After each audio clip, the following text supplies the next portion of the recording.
Hi, Arnie here from CustomWorks. We're going to go over rear width spacing with the locations on the chassis and just simply rear spacing in general with the use of the wheel shims that we sell. Shown here in the blue is the 1/8 inch wheel spacer. That's probably the most commonly used spacer. This is the most aggressive spacer we have. It's a 1/4 inch version of it. And what these do is they get mounted in between your wheel and the wheel pin on the axle to adjust how far out or how far in you want your tire to go. The biggest question is well, what will this adding the spacer do or don't do for each side of the car?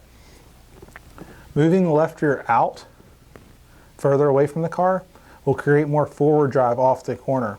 The car will not want to turn in as easy, it won't rotate the center as easy, but it will give you more forward drive.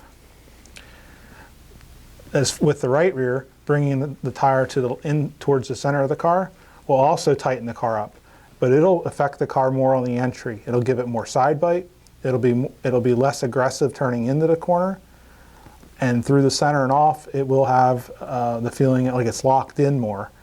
Pulling it in can help the forward drive a little, but not as much as moving the left rear tire outward.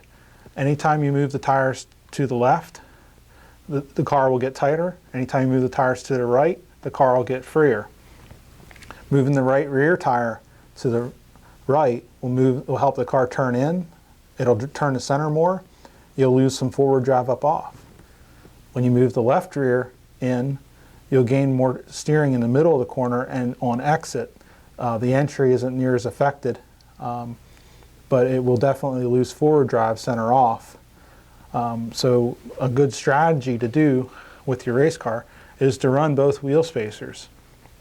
And then when you go out for your hot laps, if you're loose into the corner or you don't have enough bite, you can pull the right rear wheel spacer. If the car's tight center off, you can take the left rear wheel spacer out of it.